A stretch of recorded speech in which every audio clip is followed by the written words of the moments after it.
Welcome back to Conversations with Catalysts. I'm your host, Jeremy West, and today I have with me Claire Aiken-Smith. Welcome, Claire. Hi, Jeremy. Thank you very much for having me. Thanks for coming on. Before we get started, before we really jump into the conversation, can I just have you share with me and my listeners a little bit about who is Claire Aiken-Smith and how did you end up in the world of coaching? Thank you very much. Well, who am I? That's a rather large question. I'll keep it short. I am a enthusiastic mover. By that, I mean that I'm a mountain trail runner. I love all things movement. My background is in endurance sport, and that for me personally has really fueled my life. Professionally, I have been a physiotherapist through to a consultant in conservative management, spent 20 years in the health service in the UK. And I think the two together really led me into coaching. My personal passion for pursuing excellence and personal development, both in the physical realms of capability, but also just being my best self. And then with clients or patients, just feeling the need to support people being their best selves and doing it within the scope of a therapeutic practice initially, but more and more recognizing that ultimately people have the answer within themselves, and it's not so much necessarily about giving information or expertise, of which I've gained a lot over the few decades that I've been pursuing it for myself, but rather giving the space and enabling the individual to have those awareness moments, and then bringing in the appropriate support and resources to support that. And so that's really been my journey towards where I am now, which is as a personal development coach. I really enjoyed supporting people holistically. So that is in yes, physical health and capability and joy of doing life without pain and with a lot of energy. But it's right the way through to then utilizing that in their professional life, because ultimately we only thrive in every sense when we have purpose. And so that's now my mission, and my vision is to see people just living a fulfilled life for themselves, but by giving themselves permission to do so. So, to ask is if you could bring more of any one thing into this world, what would it be? Compassionate assertiveness, I think, would be, and maybe those are two things, but I offer them as something together, because one without the other isn't successful. And I've spent a lot of time myself in the area of compassion and having a huge heart for people, but that by itself hasn't enabled me to make a big impact, to make a big difference. Hence, it requires assertiveness, and it requires courage, and it requires other things that come along with that to put the intentions into reality. And I think the other way around is also true, that there is a lot of assertiveness, but without a sufficient level of true compassion, it's Mr. Best, and at worst can in fact cause an awful lot of destruction and tragedy.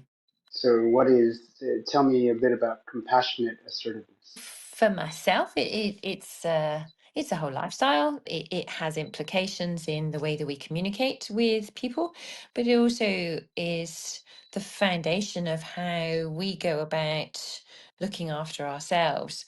And if we are compassionate with ourselves, then we are fully accepting of who we are in every sense.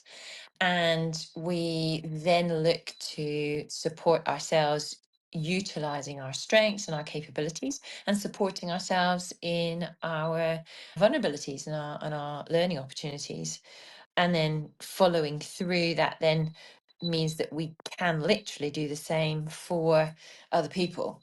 We see them for who they are, not who we want them to be, or we assume that they might be relative to who we are, which is different.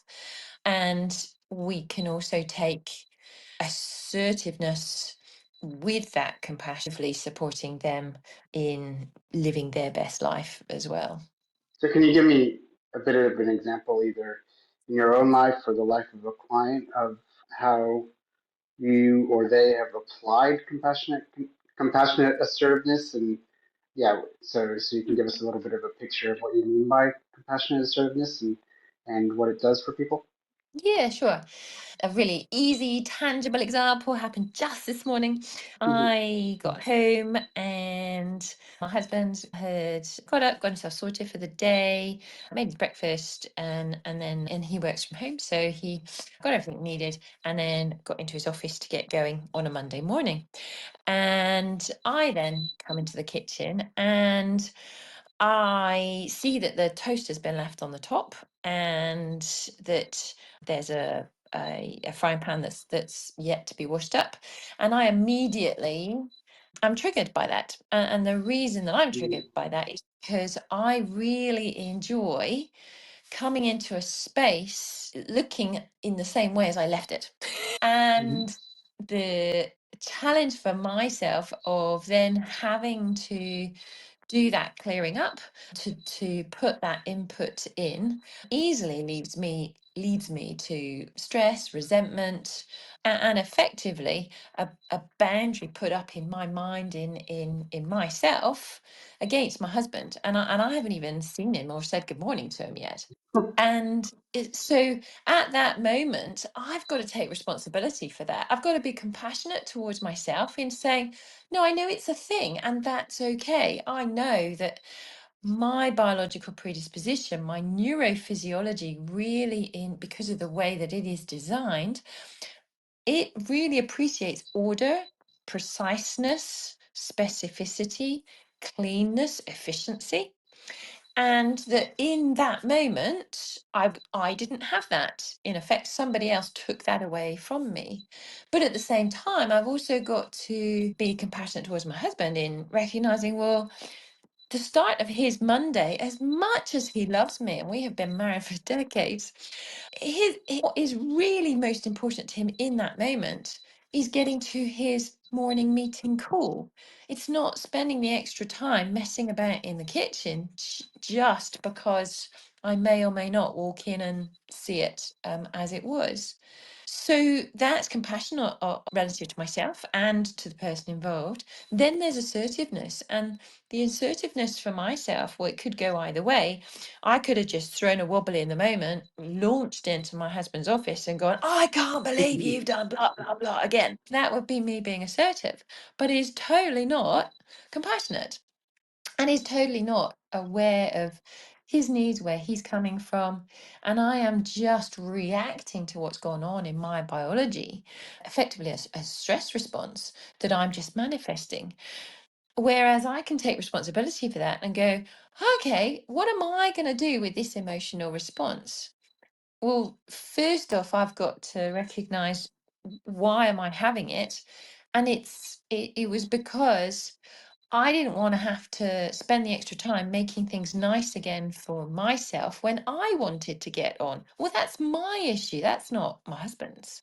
Secondly, if I don't want this to happen again, then it's my responsibility to do something about it and make some kind of plan with my husband that does suit him and works for him and works for me. And that's not going to be best done in some kind of reaction or shouting match about the fact that I didn't have my needs met at the time.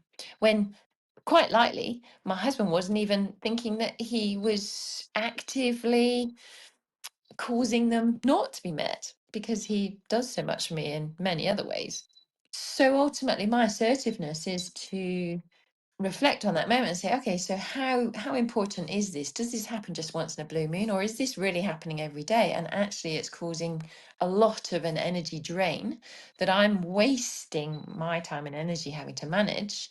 okay, if that's the case, right, I need to set aside a time and I need to have a chat with my husband expressing what's going on for me, how I'm feeling about it, demonstrating my openness, and then asking him, is he willing to work with me to create a plan that has a better outcome for us both in the same thing happening again tomorrow, if that's going to happen. So a very, very simple So example, but what you can appreciate is that there's all sorts of stuff that can come out of that. yeah, 100%. So the question then is this something that has continually happened recently, or was it more of a one-off, once in a blue moon sort of thing? So the as it happens, the I recognize the reason I was triggered is because my husband has been away for 3 or 4 days prior. And so I have literally had everything as I like it in the way that I like it consistently. I've had it all my way. And so that's been great. And so the moment that that's not the case, I've recognized that. And so that's for me to go, okay, right. Well, sure, you can have things how you like all the time, Claire. It's called living by yourself. Is that something that you Hmm. really want to do? And therein is again that importance of compassion and assertiveness. I live in a very, very positive and yeah, wonderful relationship with my husband that I wouldn't want to be without. And so I'm motivated to take action in both a compassionate and assertive way, such that I continue to get the best of both. Excellent. All right. Well, would you say, if I could you lay out in a couple of sentences what your core philosophy behind your coaching would be, and then how that translates into tangible results for your clients? Yeah, sure. So my core philosophy is when people understand themselves and they then give themselves permission to align themselves with their needs and to fully appreciate and work in the strengths that they do have, that it's then they will succeed. And when I say understand themselves, I don't mean it necessarily at a philosophical point of view or just an intellectual point of view or a self-reported perceived point of view. I literally mean at a biological level of genetic predisposition alongside lived experience. And so following through to the second part of your question of, well, what does my coaching look like? I will meet up with a client and I'll find out, well, what's going on for them? What is it that they want to change in their life right now? Which area of their life? I will then follow through doing a profile assessment of them, which involves some measures and lots of questions to then provide them with a profile of, well, this is who you are right now, your biological predispositions, how well you're aligning with doing life in a way that is going to most easily and effectively create flow and success for you. And that then gives us a baseline, ourselves, something to work from when we're then starting to address the issues that they're coming to me with. And we then follow that through with a combination of different coaching tools and processes, whether that's helping with limiting beliefs or supporting new behavior and habit change. But ultimately, benefiting from the ability to come back to, well, what's the objective recommendations that we're trying to address here? And then benefiting from that, we're able to objectively measure the progress and the success of that as we go through as well. Okay, great. So you mentioned you really getting to know themselves beyond self-report and to the level of biological or genetic predispositions. How do you get to that level of genetic predispositions? Hmm. I use a tool which is driven by AI. It brings together all the different sciences that we have and the ability to then quantify an individual in terms of the data that I feed in from them. And that, because of where we've got to in technology, is incredibly easy and is non-interventional. So no longer do we need things like blood tests or other invasive samples. We can do it purely digitally. And that then means that it's really accessible for clients.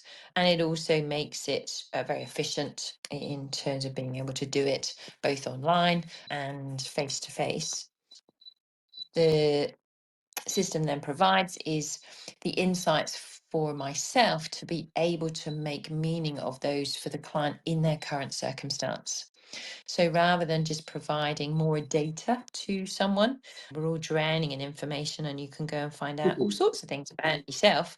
And then you go, oh, that's nice. And you stick it on a shelf. The important thing is that we're able to take that information and then construct a plan and recommendations relative to what it is that that individual wants to change, succeed in, knowing that if we follow the recommendations provided, that we will get success. And that's because the results that I gain when I profile an individual are based from a worldwide population databases that don't just give a snapshot of information in the moment. They are also able to provide around, well, what will happen if an individual continues on their path that they're currently on in a certain area of lifestyle, or what's the potential if they then align with what their predispositions actually are. Wow, that's fascinating. So it sounds like, if I'm understanding you correctly, that the data that you collect is still self-report, but then the AI is able to take that self-report data and by comparing it with others that have the same, that would have self-reported the same way, then it can get all the way down to the level of genetic predispositions and that sort of thing. Is that, am I understanding you correctly? I think just to clarify, when I do say self-report, we are talking specific unchangeable things about ourselves that are individual. So, for example, over the course of my lifetime, my thigh length is not going to change, and that is a length that has a unique ratio to, say, my eye color or my type of skin, which again, over the course of my lifetime is not going to change. So taking those data points into consideration alongside things like, well, where was I born and where were my ancestors' heritage, those are all reflective of the genetic predispositions. But then there's also the epigenetic influences, and they may be things like, well, where did I grow up? What is it that I've been doing for the last 5 years or 2 years, or how have I been eating in the last week that will have had an impact on the who I am right now? That information can be provided by an individual without requiring invasive tests. And so therefore it is self-reported, but it's guided by myself. And there's a Mm. practical element to that in terms of just doing some measures that an individual can do whilst I'm watching them. Wow. So, if you don't mind sharing, what's the AI program that you're using for this? So it's called SHAE, SHAE, and that, alongside quite a few self quantification apps or systems, does provide an ability for yourself to have a better understanding of yourself relative to other people. I have found it incredibly helpful for myself personally. But what really makes the difference is then being guided through how to utilize that information to make a difference in your life. And of course, that's where the benefit of the coaching comes in, and also the benefit of the understanding that I have about the sciences that support the recommendations and the background relative to the physiological and neuro anatomy and physiology of what's then going to be presented to someone. Good. And so, how long have you been using this? On and off, I think it's around 4 years. Oh, wow. It's older than ChatGPT, Yes, yeah, or yeah, the yeah. publicly used ChatGPT. Wow, that's good. Yep, Excellent. yep. Using the AI before there was the Before it was popularized. AI. Yeah, that's great. That's it. So, could you, And yeah, systems have grown and developed alongside that. excuse me, could you share with us a success story where your coaching has made a significant difference in a client's life? Tell us a little Yeah. bit about where they began when they first came to you, and then what you did and how they are now. Yeah. I'm trying to pick one. Narrow it down. I'll No pick worries. an easy one that I'm sure many people will relate to. So a lady called Lucy. She name I make up just to personalize it to a specific person rather than client. So Lucy, she's 34, and she first came to see me because she had tried everything. She had slowly but surely gained about 10 kg. She was trying to get fitter and stronger. She was really struggling with having a sense of energy in her day to day, and she was just over it in terms of just putting in lots of effort, trying really hard, and having spent quite a lot of money as well. She'd done a few sort of different tests, as well as going on courses or trying particular either programs or diets that each gave a little bit of benefit, either for a short time or in one way, but nothing really got her to a better place. And she was really over it in terms of and feeling really quite down and hopeless for the future, despite herself otherwise being in a really successful position. She'd been working in her own business company for, I think when I first met her, 5 or 6 years, and had been really successful. She had been able to invest in her first house, and she also had a long-term boyfriend who she absolutely adored, and they had a really positive relationship. And she was also living in a place that she loved as well. So she really just could not work out, well, why was she not thriving more? So Mm, she came to see me with the superficial things there, just being, hey, I want more energy. I want to lose weight. I want to feel great when I'm going out there and doing the physical activities that I want to do. I've got friends that love going up into the hills and on trails, and I just feel like I'm not good enough to be with them. So I profiled her. And the first thing that we recognized was that she was trying to do a lot of things that just didn't fit with how she needed to do them in order to get the results that she wanted to. And what I mean by that is that she was eating really frequently, very small amounts. mhm, She was trying to get up really early in the morning and get going and get stuff done early in the day. She was giving herself very little time to do things in terms of get deep into some kind of task. She was trying to get stuff sorted quickly, have at the start of a tick off, and then she would start to do something else. She was also working with a couple of clients herself in her own business that she really didn't get on with. mm, And we addressed each of those lifestyle aspects. And immediately she started to have more energy. Her mood lightened. She felt like life was a little bit more successful. And her boyfriend at the time was incredibly encouraging and saying, "Ah, you're more the person that I met." And this is great. So in being encouraged by those initial results, she obviously was then that much more motivated to get more committed in doing more things, trying out doing stuff in a different way than was necessarily familiar or indeed normal in terms of conventional normal. She allowed herself to take time on a morning just to do her own thing. She's fortunate enough, she didn't have immediate responsibilities or dependents, kids, etc. And so she actually allowed herself to sleep in regularly. She allowed herself to take time for herself first thing on a morning just to enjoy greeting the day and doing things that were easy and felt really good to her.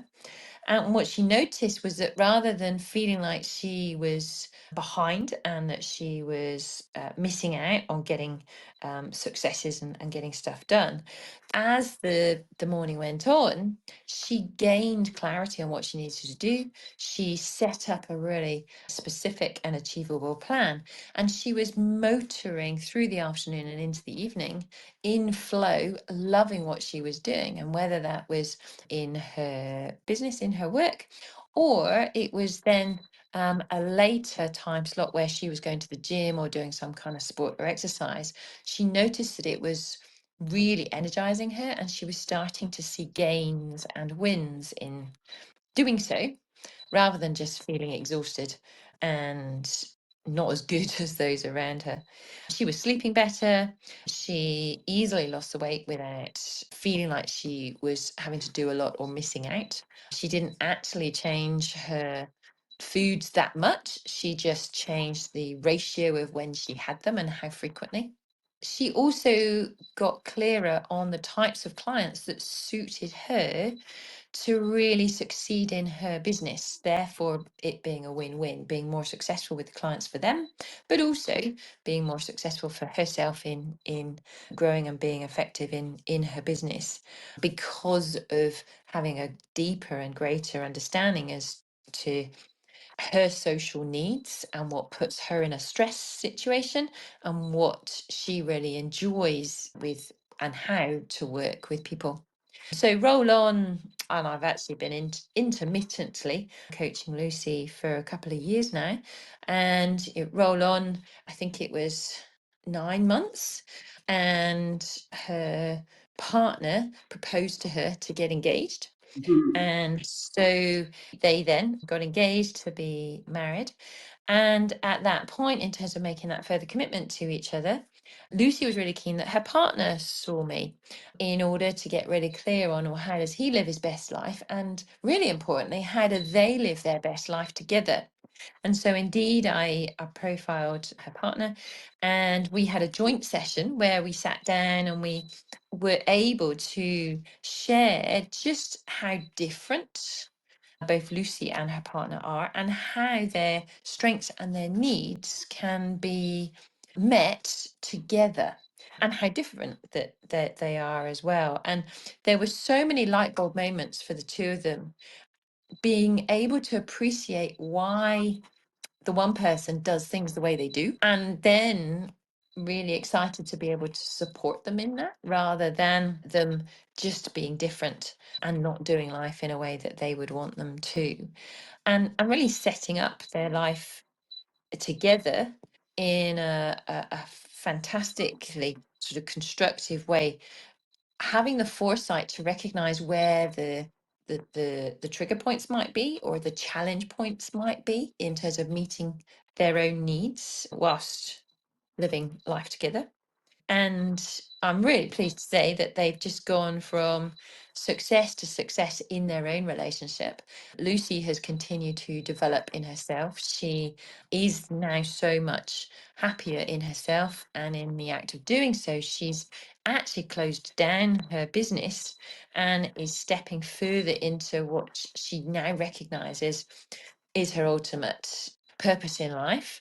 And as part of that, she's become a full-time student and a postgraduate master's in doing an MBA to support her in getting into what it is that she is so passionate about and knows that is what she's meant to be doing.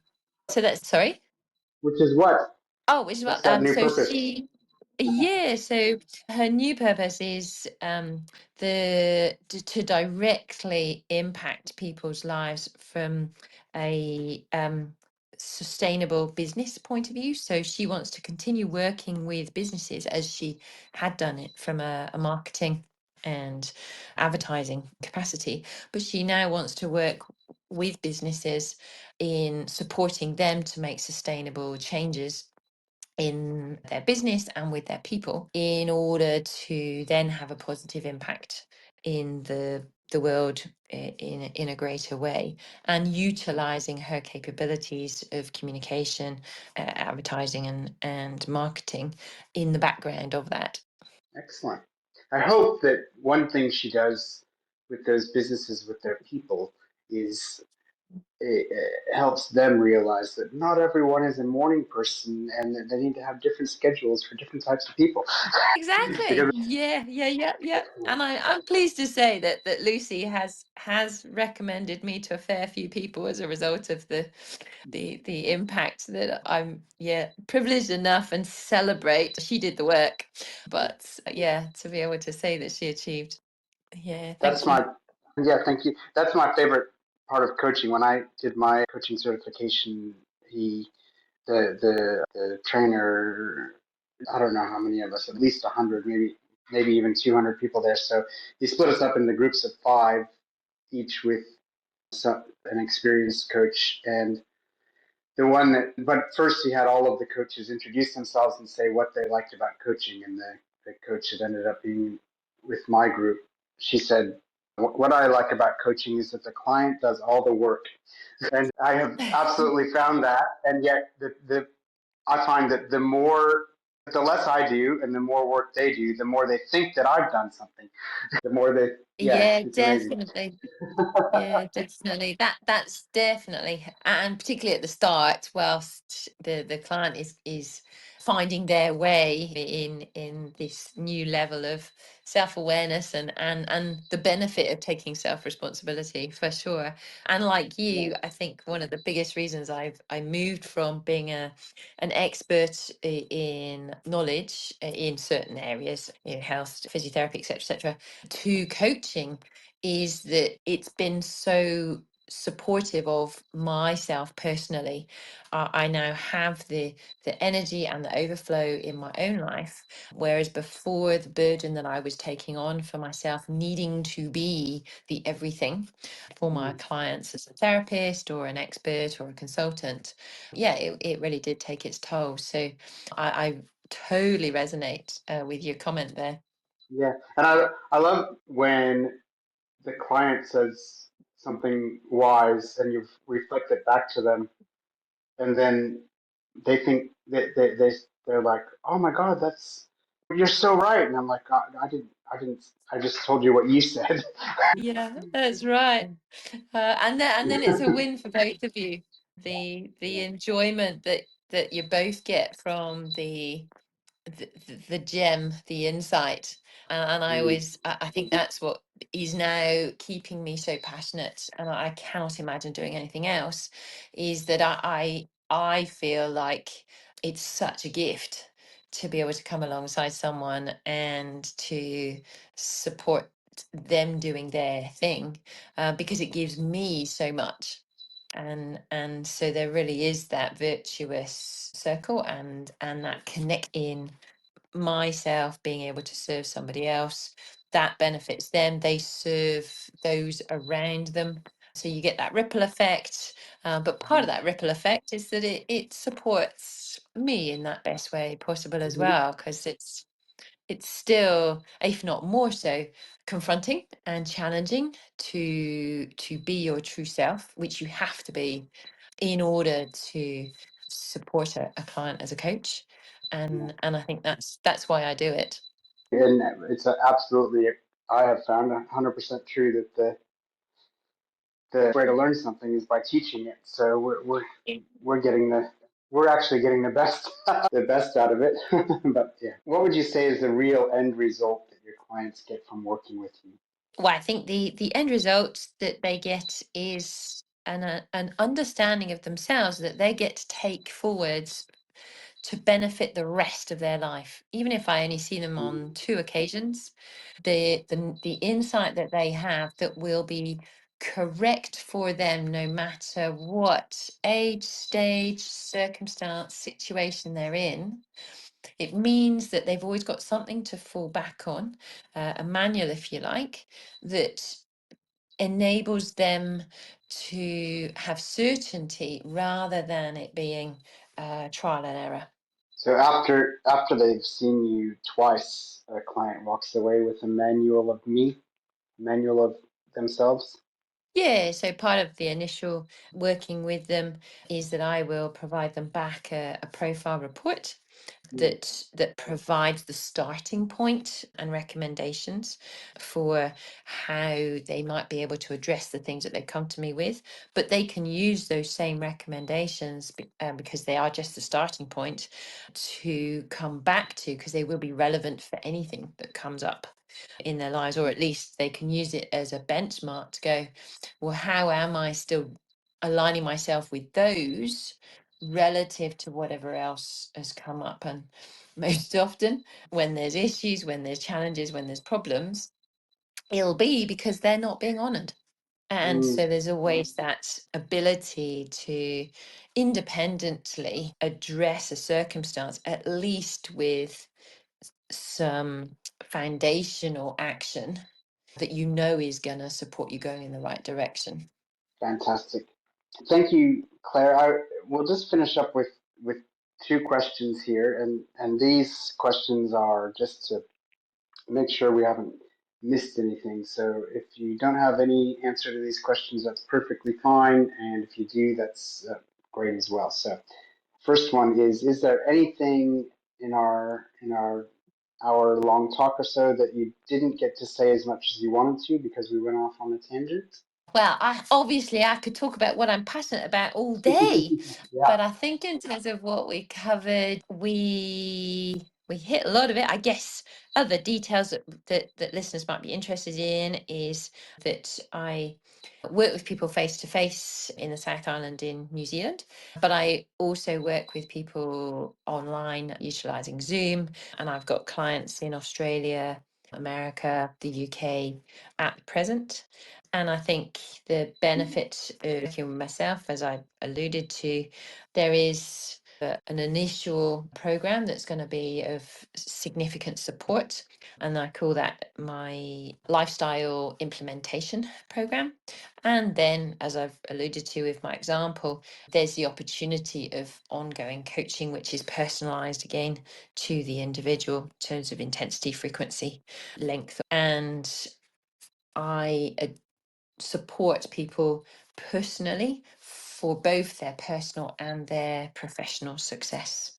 I think that would be in a nutshell. Fantastic. And I'll get you to, Mhm. in a moment, we'll plug where people can find you. But before that, is there anything, because I'm just getting to know you, Claire, is there anything that I didn't even know to bring up that would be a glaring omission when it comes to a survey of the life and work of Claire Aiken-Smith? I can't think of anything off the top of my head. Yeah, that's Fantastic. probably. That means I did. So the point of the podcast is for anyone who wants to listen and glean anything that they can on self development from hearing chats with all different kinds of coaches. But it's Yep. also for people who are ready for a coach, who hear the person that they need in their life to contact them and get that started. So, for those listeners who today are saying, I need Claire Aiken-Smith in my life to help me move forward, how do they find you? Thank you, Jeremy. If they Google applied movement, all one word, the domain is appliedmovement.co.nz. It's also applied movement on the socials as well. They can also find me under my name on LinkedIn if that's somewhere where they are familiar in going. And that's And Clarre and then Aiken Smith, AKIN hyphen SMITH. you got it, Jeremy. That is really fantastic because there's more often times than not where people like to add in extra letters to the surname. So that's perfect. And Claire has multiple ways to be spelt as well. True. True. Excellent. Well, thank you. Oh, is there anything else did I interrupt you there on where people can find you? No, rather it was just a sort of key takeaway that I would love anybody who listens to this to appreciate is that we are all literally unique and different to each other. That's the point of being human and ourselves all living in an ecosystem to benefit each other. So give yourself compassion when you're not the same, doing the same thing as somebody else, but also take some assertiveness to work out, well, what's going to work for you better in order Some to be the compassionate person sort of. that you have potential.